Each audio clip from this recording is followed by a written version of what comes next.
Bağışlayan ve mehriban Allah'ın adıyla. Değerli izleyicilerimiz, Hayatın Ekranı 14 TV'nin efirində mübarək Ramazan ayına əsr olunmuş İlahi Ziyafət proqramının növbəti buraxılışında hər birinizi xoş gördük. Bizim bugünkü mövzumuz Ramazan ayı ilahi dəyərdir. Qonağımız isə ilahiyyatçı Elşən İsmayılovdur. Elşən bəy, xoş gəlmişsiniz. Salam, xoş gördük. Təşəkkür edirəm dəvətiniz üçün. Dəvətimizi qəbul edib gəldiyinizə görə biz sizə minnətdarlığımızı bildiririk, var olasınız. Ümumiyyətlə, Ramazan ayı həqiqətən də özü özdülüyündə elə bizim uşaqlıq xatirələrimizdən, həqiqətən də bizim milli mənəvi dəyərlərimizin arasında özü böyük bir dəyərdir. Həqiqi mənada hətta biz elə el arasında isə binəyi qədimdən görmüşük ki, hətta namaz qılmayan insanlar belə Ramazan ayında oruç tutmuşlar və həqiqətən də bir nümunə olmuşdur bizim üçün.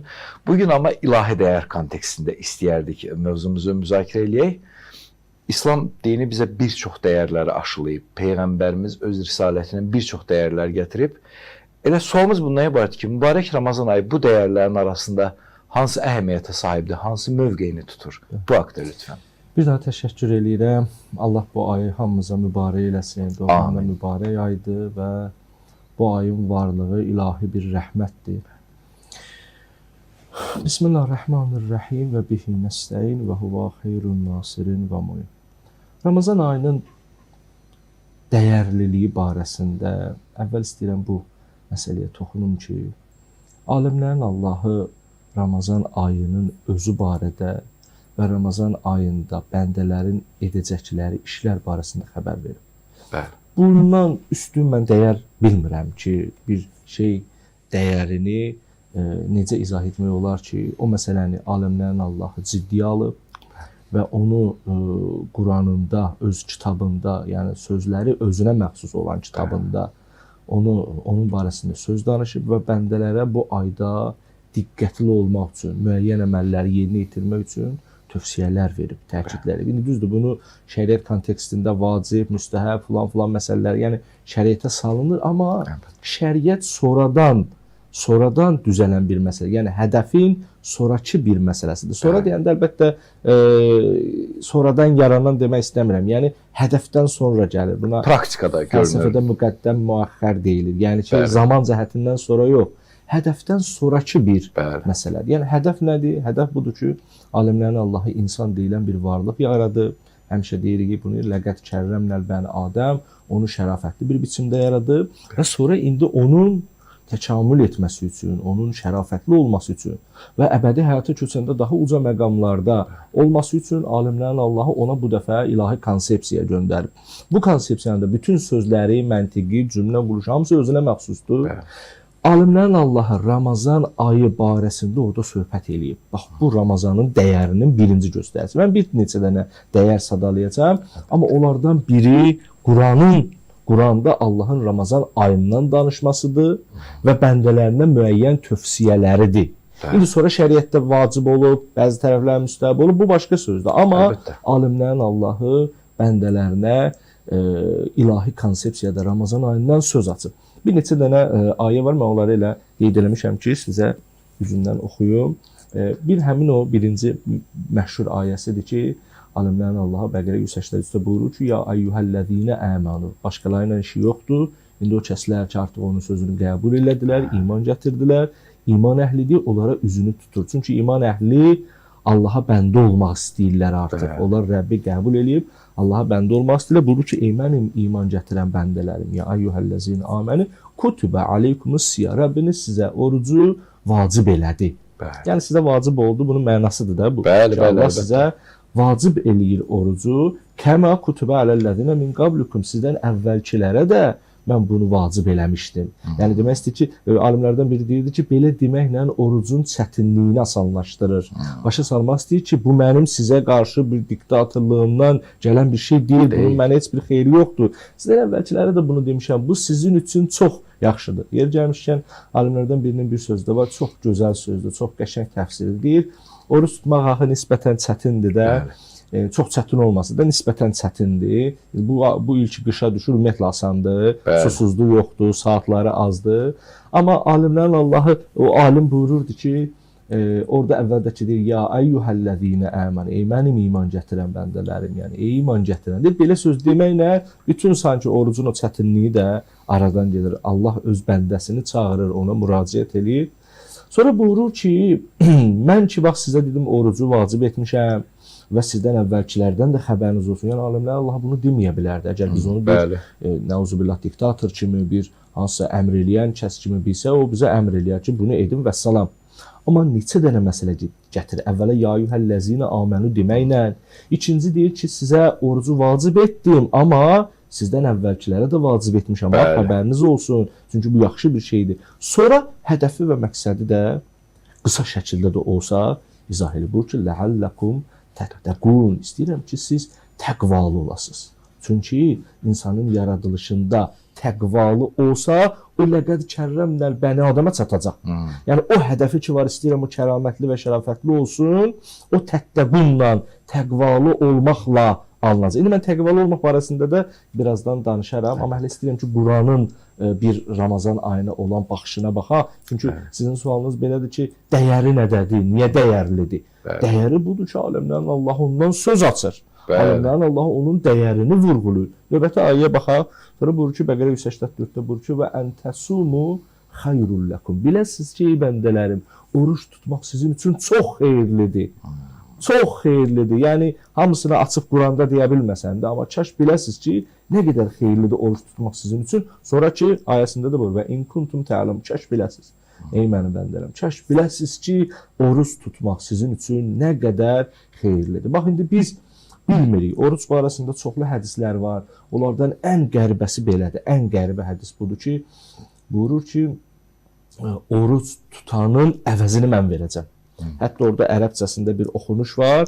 O oxunuş barəsində deyirlər ki, əgər o ucza olsa, onda bu olar ki, orucun əvəzi mənəm. Ariflər deyiblər, alimlər deyiblər ki, əgər orucun əvəzi mənəm də desə, yenə də düzgün anlaşılır. Yəni, İnsan oruç tutanda, o oruc elə bir neymətdir, elə bir rəhmətdir, insanda elə bir təsirlər var ki, insan o bir ay oruç tutandan sonra elə bir nuraniyyət ələ gətirə bilər ki, aləmlərin Allahını tapar, ona görə deyir ki, onun əcri mən olaram. Yəni, sən orucu tutsan, məni taparsan. Buna görə də Allah Müteala buyurur ki, kaş biləsiniz ki, və əntəsumu xeyrulləkum in kuntum tə'lamun. Kaş biləsiniz ki, oruç tutmaq sizin üçün nə qədər dəyərlidir, nə qədər xeyirlidir. Sonra maraqlıdır ki, mən elə istəyirəm bunu da oxuyum, çünki alimlərin Allahı orucla bağlı söz danışır. Zahirən bu ayələri şəriət ayəsi kimi görürlər, amma Allah şəriət məsələlərini deyə yenə də nəsihətini eləyir. Yenə də Ramazanın gözəlliyindən danışır. Buyurur ki, şəhr-i Ramazan, Bəqərə 185-dədir, növbəti ayədir yəni. Şəhr-i Ramazan əlləzi unzilə fihil Qur'an. Ramazan ayı o aydır ki, həmən ayda mən Quranı nazil eləmişəm. Quran kimi insanlığa lazımlı bir ilahi konsepsiya və Quranın özünün əzəməti nə qədərdir, digər ayələrdə o barədə danışır. Mən belə bir əzəmətli konsepsiyanı sizə məhz Ramazan ayında nazil eləmişəm ki, hudən linnas və bəyyinatun minəl huda və furqan. O özü bir, o insanlıq üçün bir hidayətdir, bir açıqlamaqdır, bir bəyandır və o haqqı batildən ayıran bir kitabdır. Ki bu Quran ki belə bir şeyə xasdır, onda belə bu şeyləri ehtiva edib özündə mən bunu sizə bu ayda nazil eləmişəm. Sonra bu ki fəmən şəhidə minkum şəhru fəlyasumhu. Əgər sizdən hər biriniz Ramazan ayının hilalını görsəz, o dəqiqə oruç tutun. Oruç tutmağı mən sizə çox tövsiyə edirəm yəni. Sonra buyurur bir iki dənə şəriət məsələsi, mən onları da oxuyuram ki, o ayə yarımçıq qalmasın, amma sonra bir məsələyə toxunacaq.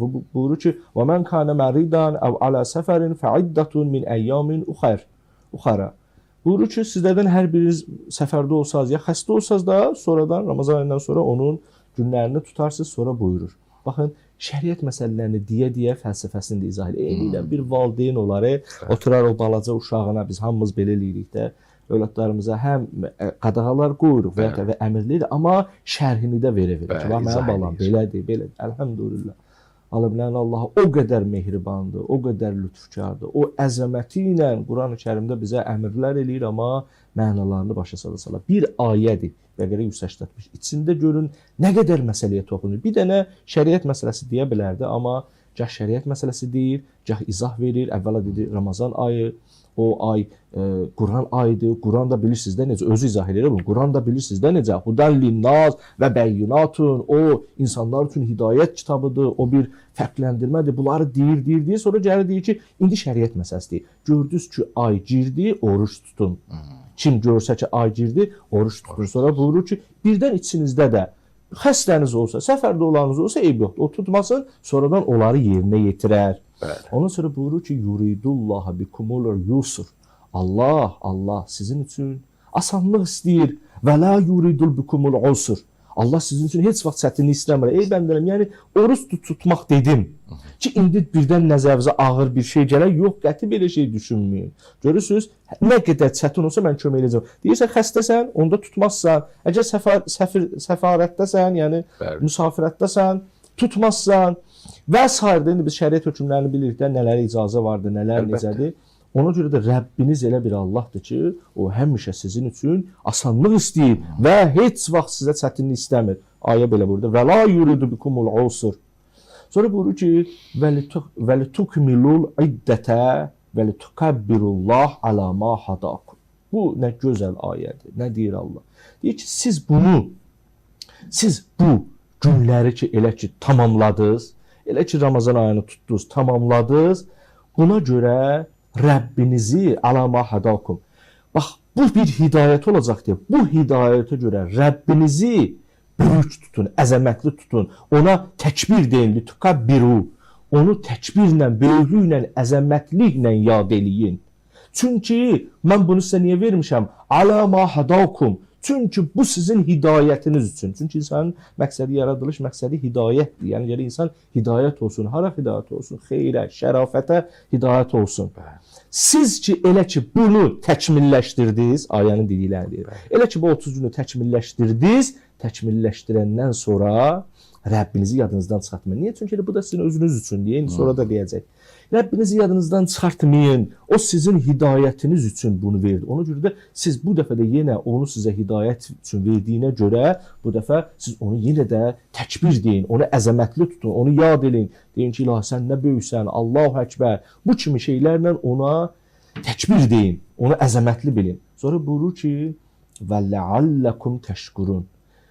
Umulur ki, güman edilir ki, siz nə olacaq? Siz onun şükrünü yerinə yetirmiş olasınız. Bütün bunlardan sonra ki, siz ki, o oruç tutacaqsınız və ondan sonra da bu oruçluq nemətinə görə də Allaha ki, təkbir deyəcəksiniz, Allaha əzəmətli olaraq yad eləyəcəksiniz. Bax, bu səbəb ola bilər ki, bunun umulur ki, bu gətirib çıxarda bilər ki, sizlər Allahın şükrünü yerinə yetirəsiniz. Bu nemətin şükrünü yerinə yetirəcək. Çünki insan şakir olar da, təşəkkürünə çatsa, şakir olar, şükür etməyin özü də Allahın böyük bir rəhmət qapısıdır. Yəni, insan Rəbbinə şükür edir, şükür etməklə böyük ali hədəflərə çatır, ali məqsədlərə çatır. Çünki şakir məqamı özü qiyamətdə, axirətdə görsənəcək ki, bir insan şükür edən ruhiyyədədirsə, o böyük bir dərəcəyə çatıb. Ona görə də alimlərin Allahı görün neynir? Həm bizə oruc verir ki, bəndələm, oruc tutun. Oruc tutandan sonra deyir ki, o bilmirsiniz ki, sizi nə qədər qabağa aparacaq. Kəş biləsiniz. Deyir ki, ayədə necə deyirdi? Deyirdi ki, ləalləkum təttəqun. Birində deyir ki, təqvalı olacaq, obrisində deyir ki, inkuntum tə'lamun. Kəş biləsiniz ki, oruc sizə hara çatacaq. Orucdan sonra deyir ki, elə ki, orucunuzu bitirdiniz, ay bitdi, hər şey yaxşı oldu. Bu dəfə də Allah sizə hidayət elədiyinə görə yenə də siz ona onu böyük tutun, əzəmətli tutun, ona təkbir deyin. Bundan sonra buyurur ki, bu sizin şükür məqamına, şakir məqamınıza çatmağınıza səbəb ola bilər. O da ləalləkumu da elə təttəqunda da belə deyir. Siz oruç tutun ki, təqva ləalləkum təttəqum, ləalləkum təşkurun. Yəni, bilirsiniz niyə deyir? Çünki insanlar 10 illərlə, 20 illərlə tutur, nə təttəquna çatmır, nə təşkuruna çatmır. Yəni, nə təqvalı olmur, nə şükür əhli olmur. Allah deyir ki, belə bir potensial var, belə bir yer var. Amma sən gərək diqqətli olasan. İnsan deyə bilər ki, ilahi, bəs deyirdin ki, belə olacaqsan. Ona görə də Allah belə olacaqsan demir. Ləalləkum. Yəni, belə bir fürsət var. Umulur ki, belə bir gözlənti var ki, sən olasan. Yəni, səndən asılıdır. Bilirsiniz, ləalləkumu ona görə gətirir Allah ki, bu səndən asılıdır. Bundan sonra bir dənə də ayə var, mən onu da oxumaq istəyirəm. Allah Mütəal buyurur ki, elə sonrakı ayədədir. Sonrakı ayədə buyurur ki, və izə sələkə ibadi ənni fə inni qərib. Məşhur ayələrdəndir də. Buyurur ki, ey Peyğəmbər, bu şeyi Ramazan ayını deyəndən sonra ki, Ramazan ayı barəsində, oruç barəsində, əməllər barəsində hər şey deyəndən sonra növbəti ayədir ya, özü 186. Buyurur ki, ey Peyğəmbər, üzünü Peyğəmbərə tutur. Ey Peyğəmbər, birdən bəndələrim mənim barəmdə səndən soruşsalar, deyir ki, mən çox yaxınam, mən onlara yaxınam, mən onların Rəbbiyəm, mən onlara əzizəm, mən onlara, yəni bunu bildirmək istəyir Allah. Sonra buyurur ki, əcibu dəvətət dai izə dəan. Və mən o kəsəm ki, çağıranın duasına cavab verirəm. Mən yaxınam, özdə necə bir yaxınam, çağırsalar dualarına cavab verən Allaham. Mən belə Allaham. Belə deyil ki, yaratmışam, nəzərimdən kənardadır. Peyğəmbər, məni tanıtdır onlara. Deyilən ki, mən o kəsəm ki, çağırsalar cavab verərəm. Həm yaxınam, özdə burada çox gözəl məsələyə toxunur.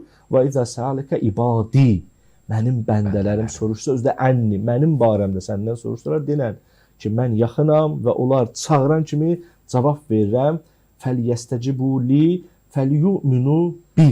Sonra buyurur ki, istəyim budur ki, dəvətimi qəbul eləsinlər. Fəliyyəstəcibu li. İstəyim budur ki, mən onları nəyə dəvət, Ramazan gətirir də, Ramazan məsələsi. Fəliyyəstəcibu li, mənim dəvətimi qəbul eləsinlər. Vəliyuminu bi və mənə iman gətirsinlər. Bax, mən bunlardan istəyim budur. Mən ki, Allahlarıyam belə, həmin o yuxarıdakı sözlərə görə deyir. Sonra deyir ki, yenə deyir, ləəlləhum, yəni bəlkə də bu yolla, yəni umulur ki, onlar nə olsun? Yərşudun, onlar hidayət olsunlar. Onlar o haqq yola, həmin o düz yoldur, rəşd sözü düz yoldur. Düz yola gələ bilsinlər, düz yolda olsunlar. Düz yolda həmin o sırat-ı müstəqimdir ki, onun barəsində Məadda da o söhbətlər gedir ki, yəni hər kəs düz yolda olubsa, haqda olacaq. Aləmlərin Allah'a bax, bu neçə dənə ayədə özə bir-birinin ardınca olan ayələrdir. Heç əlaqələndirilmiş ayələri də mən yığmamışam. Ayələr bir-birinin arxasında olan ayələrdə nə görsənir? Görsənir ki, aləmlərin Allah'ı bəndəsinə Ramazan ayı barəsində nələr danışır. Ki, bu ay belə bir aydır. Bu ayda mən sənə oruç tutmağı məsləhət görürəm və 3 dəfədə ləallən gətirib ki, bu siz eləyə bilərsiniz ki, bu sizə nicat verə bilər. Bir dəfə deyir, təqvalı ola bilərsiniz. Bir dəfə deyir, siz şükür məqamına çata bilərsiniz. Sonra ki, axırıncı ayədə nə gözəl ayədir. Buyurur ki, fəstəcibu li, gərək mənim dediyimə cavab verəsiniz, mənim istəyimə cavab verəsiniz və mənə iman gətirəsiniz ki, umulur ki, siz düz yola hidayət olacaqsınız. Siz həqiqi yola hidayət olacaqsınız. Bax, mən sizin Rəbbiniz belə. İndi sizin sualınız belə idi ki, bu Ramazan ayının dəyəri nədədir? Nə qədər dəyərli aydır başqa aylardan nisbətən? Ramazan ayının dəyəri bax bundadır. Ramazan ayının dəyəri bundadır ki, aləmlərin Allahı onun barəsində söhbət açır. Həm heç başqa bir antoloji dəyəri olmasaydı da, elə aləmlərin Allahı bizdən nəsə bir şey istəsəydi, heç bunun bizə faydası olmasaydı da, bu elə dəyərdir. Məsəl üçün, bir böyük adam bizdən istəsə ki, bizim ustadımız, müəllimimiz, valideynimiz, bir hörmətli bir şəxs bizdən istəsə ki, mən xahiş edirəm ki, bir işi görəsən, biz deyirik ki, onun bu xahişi özü dəyərdir. Allah özü, əgər bu şeyin heç bir antoloji təsiri olmasaydı, bunu bizdən istəsəydi, Allahın bizdən istəməsi və bizə tövsiyəsi, nəsihəti, bizə əmri bizim üçün dəyər idi. Amma bunlar azmış kimi alimlərin Allahı bunun fəlsəfəsini də bizə izah eləyir. Özünü xərcləyir, qoy deyim, bilmirəm necə ifadə eləyim ki, özünü xərcləyir, insandan gəlir, danışır. Yəni Peyğəmbər və mələyinə demir ki, gedin bir yolla başa salın ki, tutsunlar özlərini, öz sözlərimi çatdırın. Ey Peyğəmbər, səndən mənim barəmdə soruşsalar, deyən ki, mən yaxınam. Özü demək, Allah yaxındır. Deyən, mən yaxınam, özünü məsələnin içinə salır. Mən yaxınam və mən duaları qəbul eləyənəm. Ona görə də Ramazan ayının dəyəri bundadır. Əlbəttə, mən bir neçə dənə başqa dəyərlər də yazmışam. Tez-tez bunu da deyim ki, Ramazan ayının başqa dəyərlərindən biri budur ki, məhz Quran Ramazan ayında nazil olur. Quranın özü əzəmətli bir neymətli insanlar üçün. Quranda həm Allahın elmi yatır, həm insanın heç vaxt ağlı ilə və təcrübəsi ilə çata bilmədiyi, yəni nə təcrübə yoluna, nə rasional yoluna heç vaxt çata bilməyəcəyi həqiqətlər Quranda danışılıb ki, və bu da insan üçün həddindən artıq lazımlıdır məhz bu məsələ Qurandadır və Quranı Allah bu ayda nazil eləyib və ayələrdən də dediyimiz kimi təqvanın formalaşması Ramazan ayında çox effektiv olur. Bəli. Bu da insan üçün çox lazımlıdır və Ramazan ayında qul-Rəbb münasibətləri ciddiyyətli olur.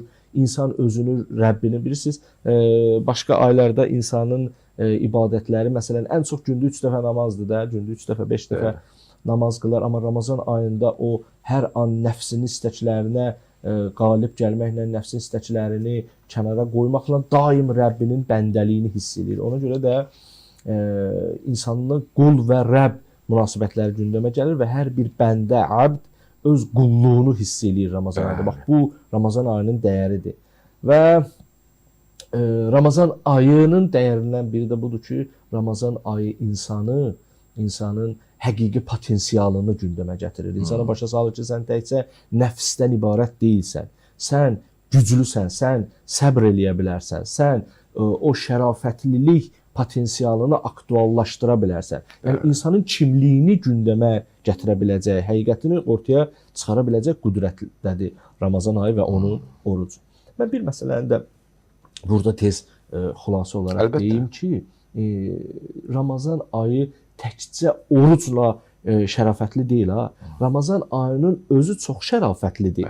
Ramazan ayı barəsində indi danışmaq olsa, deyər ki, orada Allah şeytanı bağlayır, orada Allah cənnət qapılarını açır, cəhənnəm qapılarını bağlayır, çoxlu sözlər var. Amma Allah mütəal orucu bizə vacib eləyir ki, orucla biz həmin o ziyafətullahdır da, Allah qonaqlığıdır. Allah qonaqlığı mənəvi, ilahi qonaqlıqdır. Allah qonaqlığından daha artıq istifadə eləyir. Çünki insan oruç tutanda daha mənəvi olur. Mənəviyyata sahib olan, münəvvər olan, nurani olan ruh ilahi ziyafətdən daha artıq istifadə eləyir. Ona görə bizi orucla müşahiyyət eləməyə dəvət eləyir Ramazan ayını. Bunu biz sizə nəyə görə deyirəm? Bəzən o insanlar ki, xəstədirlər, problemlidirlər, ya misal üçün hamilə xanımlar və digərlər oruç tuta bilməyəndə onlar üçün artıq Ramazan ayı bitmiş olur və yaxud da Ramazan ayı gündəmdə olmuş olur. Bu səhv məntiqdir. Bu bəlkə də şeytanın vəsvəsəsidir. Bu cəhalətdən doğan bir şeydir. Xeyr, belə deyil. Ramazan ayı Ramazan ayıdır. Oruç tutsam da, üzrüm olsa tutmasam da Ramazan ayının namazlarının savabı başqa aylardakılardan daha üstündür. Ramazan ayının gecələri yenə də belədir. Ramazan ayının zikirləri, onun barəsində çoxlu peyğəmbərdən hədislər var da ki, o nəfəsin savabı nədir? Hər nəfəs zikir savabı var, namazların nə qədər savabı artar və sair və ilə axır. Bu məsələlərə girmək istəmirəm. Onun hamısı mömin barəsində həyata keçir. Əgər üzrü varsa, oruç tutmursa heç bir problemi yoxdur və sonradan da əlbəttə onun qəzasını yerinə yetirəcək, amma Ramazan ayının bütün savablarına şərik olur. Amma alimlər Allah buyurur ki, əgər heç bir üzrü olmayan kəs varsa, o mütləq orucla paralel aparsın bu ayı ki, bütün şərafətinə sahib ola bilsin. Ramazanın çox dəyərlərindən danışmaq olur, amma istəmirəm bundan artıq yorğunluq verir həm sizə, həm əziz izləyicilərə. Bu təfərrüatlı və detallı cavablamanıza görə çox təşəkkür edirik. İnanırıq ki, həqiqətən də bu mübarək günlərdə tamaşaçılarımız da çox faydalanacaqlar. Ümumən Allah tərəfindən, Rəbbimiz tərəfindən Ramazan ayı barəsində olanları bizim üçün qeyd etdiniz. İndi bəs biz nə edə bilərik ki, bütün bunları, Ramazan ayının məqamını, dəyərini və bütün bu ucalıqları dərk eləyə bilək? Çox yaxşı sualdır, Peyman bəy. Ümumiyyətlə, bu hər kəsin elə biləm diqqət edilməsi lazım olan məsələlərdən biridir. Baxın, Ramazan ayında biz başa düşdüksə ki, böyük bir süfrə açılıb, mənəvi süfrə açılıb, ziyafətullahdır, Allah qonaqlığıdır. Biz Ramazan ayının elə əvvəlindən bu məsələlərə diqqət eləməyimiz daha yaxşı olar. Ümumiyyətlə, Ramazan boyu biz bu məsələləri daim nəzarətdə saxlamamız yaxşı olar ki, belə bir fürsət var. Özdə Allah Mütəala Quranda da həmin o müəyyən günlər sözünü gətirir. Yəni, o bilirsiniz nə deməkdir? Yəni, çox olsaydı sizə bezdirici olardı. Müəyyən bir günlər, yəni 29-30 gün olacaq bu sizin üçün. Həmən günlərdə insan müəyyən məsələlərə diqqət eləsə daha yaxşı olar. Niyə diqqət eləsə? Çünki Ramazan ayının bir çox faydaları vardır. Ramazan ayını dəyərli eləyən, ümumiyyətlə Ramazanın dəyərə sahib olmasına gətirib çıxardan, bayaqlam deyirdim, alimlərin Allahı bir dəfə belə eləyir ki, onun özünün əmri var, bu elə bir dənə dəyərdir. Amma bir də ontoloji olaraq, yəni həqiqətdə Ramazanın özü də dəyərlidir. Çünki Ramazan ayının orucu orucunu tutan insan, əməllərini ki, heyət digər əməlləri və s. orucunu tutan insan üçün çoxlu faydalar, çoxlu bərəkətlər vardır. Ki, onlardan məsələn, yəni nələr eləyə bilər Ramazan ayı və Ramazan ayının orucu? İnsanı səbirliyə çatdıra bilər, insanı təqviyə çatdıra bilər, insanda başqalarını anlamaq üçün, başqalarını düşünmək üçün, başqalarına canı yananlıq göstərmək üçün, fədakarlıq eləmək üçün bir çox məsələləri insan Ramazan ayında başa düşə bilər, dərk eləyə bilər. Amma bunları ən çox alimlərin də buyurduğu budur ki, 3 istiqamətdə insan bu dəyərləri, ümumiyyətlə bu həqiqətləri anlaya bilər. Onlardan birincisi elmidir, ikincisi istiqamət, psixoloji və ictimaidir, üçüncüsü isə mənəvi və ruhanidir. Nə deməkdir bunlar? İnsan Ramazan ayında, Ramazan ayının xeyir və bərəkətlərini bu 3 istiqamətdə həm anlaya bilər, həm hiss eləyə bilər. Ümumiyyətlə, bu 3 istiqamətdə elmlənməlidir, bu 3 istiqamətdə addım atmalıdır, təlaş etməlidir ki, sonra hər 3 istiqamətdə onun xeyir və faydasını görsün. Nə deməkdir bu? Mən bunu biraz izah edeyim, bu 3 dənə məsələni izah edeyim. Deməli, birinci məsələ elmi məsələdir. Elmi məsələ budur ki, insan Ramazan ayı barəsində gərək xutbələrdən, gərək ayələrdən, hədislərdən və s. və ilaxır məsələlərdən Ramazan ayının nə qədər zəruri, nə qədər ciddi, nə qədər dəyərli olduğunu bilsin, öyrənsin. Bax, bu onun elmi cəhətdən etməli olduğu səy və təlaş ki, o onda hansısa bir elmi məsələləri, onda o bir düşüncə yaradacaq, elmi məsələlərdən ibarət bir düşüncə yaradacaq ki, o başa düşəcək ki, əgər ağıl sahibidirsə, əgər bu məsələlərə ciddiyyətli olan adamdır, iman sahibidirsə, o öyrəndiyi elmlər, eşitdikləri, bildikləri onun daim nəzərində qalacaq ki, Ramazan ayının heç bir gününü, heç bir saatını fövtə verməsin. Bəli. Onların hamısının qədrini bilsin və bilsin ki, bəlli bir gündür, yəni 29-30 günə bitəcək və bu gündə nə ki günah etmək olmaz, bu günü bihudə şeylərlə də keçirmək olmaz. Bu gündə bir dənə ayə bir bütöv Qurana bərabər. Yəni bir dəfə desəm, Qul huvallahu əhəd, başqa bir aylarda Quranı əvvəldən axıra qədər oxumağın savabını mənə verə bilərlər. Ona görə də bax, birinci elmi məsələləri insan əqlini qal eləyəcək, məntiqi şəkildə elmi məsələləri insan nə etməlidir? Almalıdır və o istiqamətdə özünü daim nəzarətdə saxlamalıdır. İkinci, həmin o dediyim psixoloji və ictimai məsələ nədir? Ramazan ayını insan ləzzətpərəstdir deyə, insanı daha çox, o qədər dünyada xeyirli şeylər var ki, amma insanın ləzzət obyektinə çevrilə bilməyəndə, onlar insana çəkici gəlmir. Ona görə alimlərin Allah'a tövsiyə eləyir, digər alimlər, xüsusən İslamın psixologları bizə bu məsələlər deyirlər ki, dini rituallarınızı gözəlləşdirin psixoloji olaraq. Məsələn, deyirlər ki, namazda qəşəng paltarlar geyinin, qəşəng ətirlər vurun. Zaten bizim ətirimizin Allaha iyi getmir ki, yəni Allah üçün deyil bu ətirlənmə, Allah üçün deyil bu gözəl paltar, Allah üçün deyil gözəl canamal, gözəl yelə. Sənin özünün psixoloji aramlığın və psixoloji ləzzət almağın üçündür. Ona görə də Ramazan ayında çox maraqlıdır ki, aləmlərin Allahı iftar süfrələrini çox mühüm bilir. Bəzilərlə başa düşürlər ki, ancaq kasıblara iftar verilməlidir. Amma kasıblara iftar verilməlidir, çünki onlara elə onsuz da həmişə verilməlidir, həmişə onlara kömək edilməlidir. Amma möminlər bir-birlərinə iftar verməlidirlər. Bu onlarda, bunlarda, digərlərində. Çünki bunlar Ramazan ayının ləzzətli olmasını, Ramazan ayının, belə deyək də, o insan dediyim kimi də ləzzətpərəstdir deyə, onun o keyfini, ləzzətini insana hiss elətdirir və hər məclisdə də Allahdan danışılır adətən, hər məclisdə Ramazanın feyzindən filan adətən ruhanilər dəvət olur, ya möminlər özləri danışırlar. Bu dəfə Ramazan ayının daha yaxşı keçməsinə insanda bir motivasiya olur.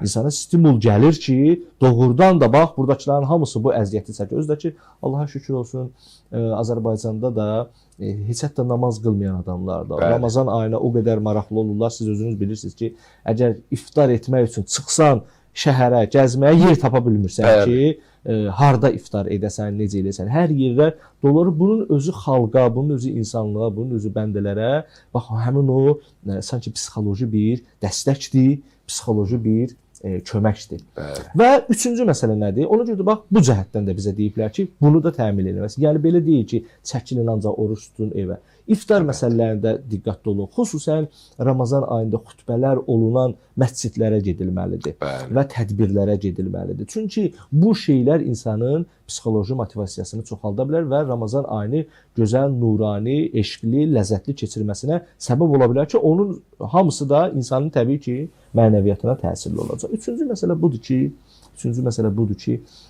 bunu xüsusən irfan məsləkli alimlər daha çox tövsiyə edirlər. Buyururlar ki, Ramazan ayında insan daha çox diqqətli olsun.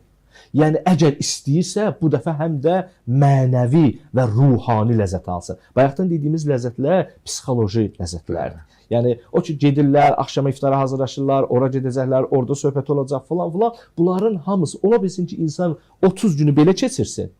Amma çox da mənəvi və ruhi ləzzət almasın. Bəzən möminlər ruhani ləzzətlə psixoloji ləzzətləri qarışdıra bilirlər. Hər ikisini ruh alır. Amma biri mənəviyyatdan doğan ləzzətdir. Biri isə insanların möminlərlə filan psixoloji ləzzətlərdir. Buna bəzən atmosfer deyilir, buna bəzən ab-hava deyilir və s. və ilaxır. Pis deyil. Və buna alimlər tövsiyə edirlər. Dediyim kimi, ikinci punktda elə mən bayaq bundan danışdım. Bu çox əladır, gözəldir. Hədislərin dili dediyi budur və s. və ilaxır.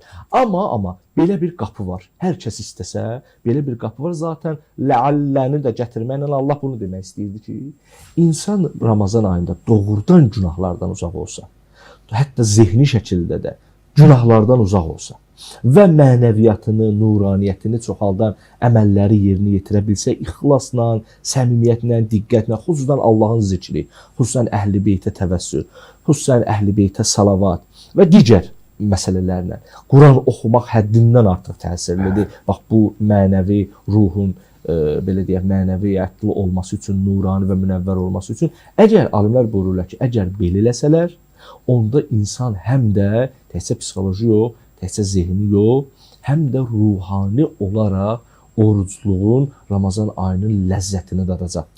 Mənəvi ləzzət dadacaq. Həm Ramazan ayının içində, həm Ramazan ayının qədir gecələrində, həm Ramazan ayının bayramında. O mənəvi cəhətdən. Yəni, son olaraq bunu deyim ki, Ramazan ayı elə bir aydır ki, bu ayda, bu süfrənin başında ilahi övliya, yəni bir vaxtlar Peyğəmbər əyləşib, bir vaxtlar Həzrət Əli və digər imamlar, bu gün də Həzrət Məhdi əleyhissalam bu süfrənin kənarında əyləşir. Çünki Allahın süfrəsi elə bir süfrədir ki, ilahi imam, ilahi hüccət belə bu süfrədən istifadə eləyə bilər. Yəni, bu süfrənin belə bir qüdrəti vardır. Ona görə də alimlər də bizə başa salırlar, din öndərlərinin dediklərinə əsasən ki, bu ayda biraz da diqqətli olsa, təkcə şəriət məsələləri ilə qənaətlənməyib, mənəvi məsələlərdə də diqqətli olsa, siz hətta mənəvi ləzzət alarsınız bu ayda. Allah bizləri bax mənəvi ləzzət alanlardan qərar versin. Amin. Çox təşəkkür edirik sizə. Həqiqətən çox təfərrüatlı mövzuya dair açıqlamalar verdiniz və eləcə də elə incə məqamlara toxundunuz ki, həqiqət mənasında həm həqiqəti açıqlayır, həm həqiqəti tətbiq etməyə də kömək olur ki, inanırıq ki, tamaşaçılarımız üçün çox faydalı olacaq. Onlar da əlhəqsüz bu mübarək günlərdə sizin çıxışınızdan faydalanıb tətbiqatda yardımcı olacaq onlara. İnşallah. Allah hamımızdan qəbul eləsin. Amin. Dəvətimizi qəbul edib gəldiyinizə görə bir də minnətdarlığımızı Mən sizə təşəkkür edirəm. Var olasınız. Sağ olun. Dəyərli izləyicilərimiz, siz İlahi Ziyafət proqramını izləyirdiniz. Mütəal Allah bu mübarək ayda, bu mübarək günlərdə mübarək və müqəddəs Ramazan ayının həqiqi dəyərini, haqq olan dəyərini dərk eləməyi və eləcə də bu dəyərlə yaşayıb gündəlik həyatımızda, hər anımızda tətbiq etməyi bizə lütf etsin. Növbəti buraxılışlara dək Allah'a əmanında.